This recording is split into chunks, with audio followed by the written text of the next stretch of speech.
Ayo tanya yuk. Oke, Dok. Ya, Oke, Kak Niki gimana tadi? Pemeriksaan hari ini? Alhamdulillah tadi semuanya lancar, berjalan dengan lancar. Ini juga masih meriksa satu saksi lagi.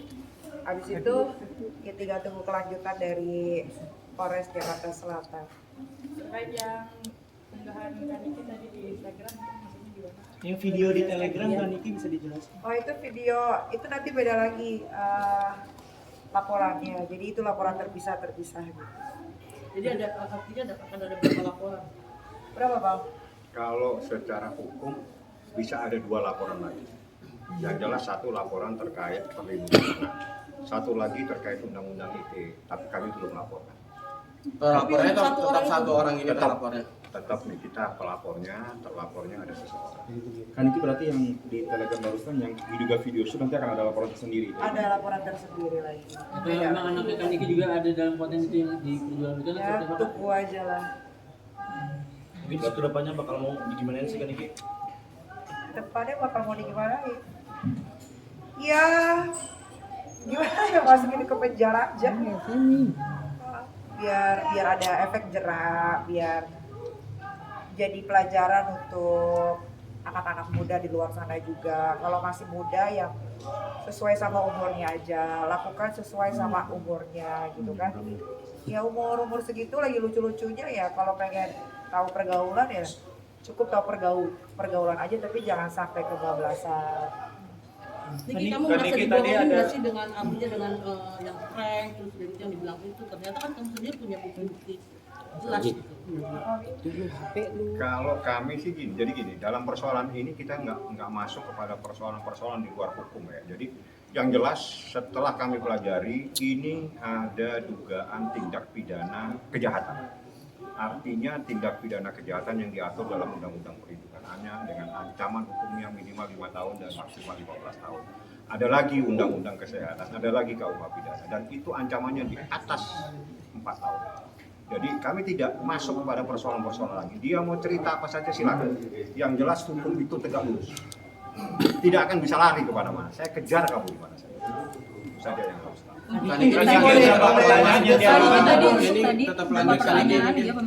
Pertanyaan tadi 22 yang ini, ada tadi saksi ada sekitar 30-an, ada lagi 22, ada jadi 1, 2, 3, 4, 5 tadi saksi.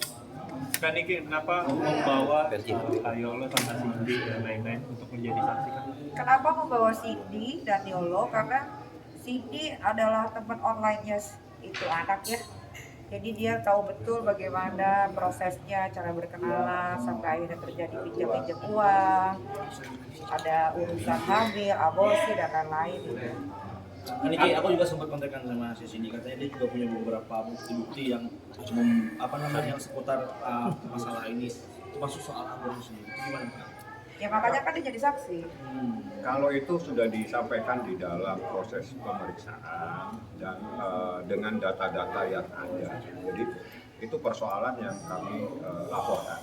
Jadi saksinya itu adalah saksi-saksi yang tahu persis persoalan. Jadi Siti yang tahu dan yang lainnya adalah saksi-saksi. Nah sekarang prosesnya saat ini ada pemeriksaan juga di atas. Jadi ada saksi lagi diperiksa terkait dengan dugaan adanya penganiayaan atau mungkin ada sesuatu, nanti dijelaskan. Saya tidak mungkin akan membuka apa yang menjadi materi dalam proses pemeriksaan. Yang jelas nih kita diperiksa 22 pertanyaan, ada 25 pertanyaan, ada 3 tadi saksi dan hari ini 4 tambah 1. Artinya saksi yang dari luar negeri itu adalah Cindy. Seperti apa? Coba tanya sama yang bersangkutan, dia dari mana? Artinya berarti Kaniki sudah mengantongi bukti dengan adanya tuduhan aborsi itu. Kalau itu, ya gini, jadi berdasarkan data yang ada, kami punya bukti. Bukti itu harus di-cover dengan bukti yang lain. Dan itu menjadi materi proses pemeriksaan. Dan unit PPA ahlinya di bidang ini, karena ini adalah tindak pidana yang diatur dalam Undang-Undang Perlindungan Anak. Jadi unit PPA yang paling ahli di bidang ini. Bagaimana dalam memproses dugaan terkait tindak pidana ini. Karena gini, apapun yang terjadi ini ada anak di bawah umur dan tunduk pada Undang-Undang Perlindungan Anak. Anak yang di bawah umur menjadi tanggung jawab orang tuanya, sehingga orang tuanya punya hak untuk melaporkan. Dan ini pembelajaran buat semua. Jangan takut membuat laporan di kantor polisi untuk melindungi anak sendiri. Begitu nih, Ken. Dan Niki ke depan mungkin akan mendampingi LM lagi secara langsung atas kasus ini kan Niki? Ya pasti kalau diminta ya pasti hadir. Kalau diminta pasti mendampingi. Tadi Ini juga saat ini sebagai udah bukti, di rumah, misalnya selama ini kan Kak Kak Niki dibilang nggak peduli anak segala macam, tapi jadi bukti akhirnya Kak Niki sebenarnya sebagai ibu punya insting juga untuk melindungi gitu. Kalau nggak peduli itu nggak mungkin dari bisa hidup sampai umur 17 tahun gimana sih? Nggak ngerti gue. Sejauh ini LM udah ada komunikasi ke Niki? LM tuh apa? Loli. Oh nggak ada. Nggak usah hubungin lah, hati aja di sini. Bentar lagi kan juga dipanggil.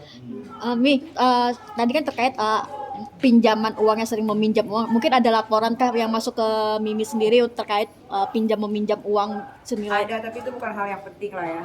Kalau duit masih bisa dikembaliin, tapi kalau udah menyangkut masalah yang dari bayi sampai besar gue jaga dengan baik, tiba-tiba direnggut oleh orang lain, ya itu yang bakal gue perjuangkan. Kalau masalah uang gak ada urusan. Berarti Mimi sempat mengganti pinjaman. Iyalah kalau ganti.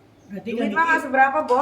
Ya, berarti Kak Niki kemungkinan kedepannya juga akan membuka kembali pintu maaf untuk LM. Kalau misalnya minta maaf seperti apa? Iya. Gini. Kalau seorang ibu, Anda tanya kepada semua orang ibu, pasti akan memaafkan Anda. Apapun yang dilakukan oleh anak, pasti akan dimaafkan. Tapi persoalan hukum adalah persoalan tersendiri. Siapapun yang terlibat, pasti akan berurusan dengan kita.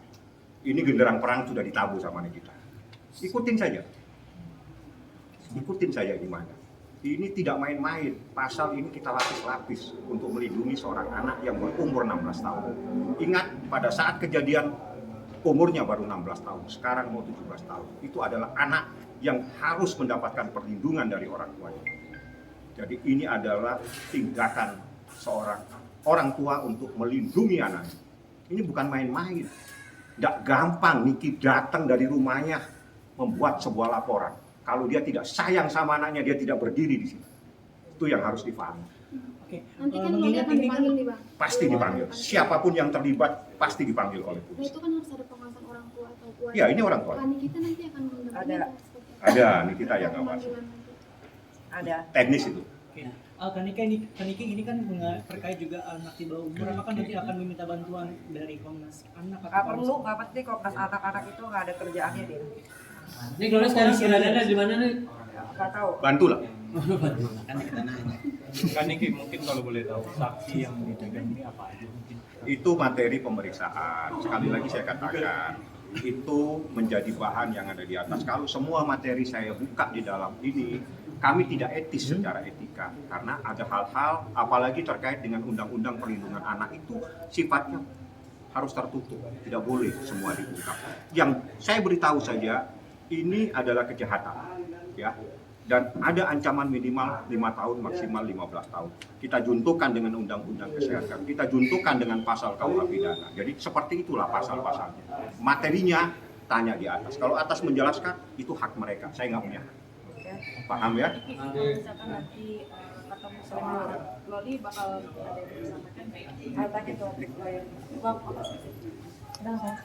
Ini apakah yang di IG itu yang Kalau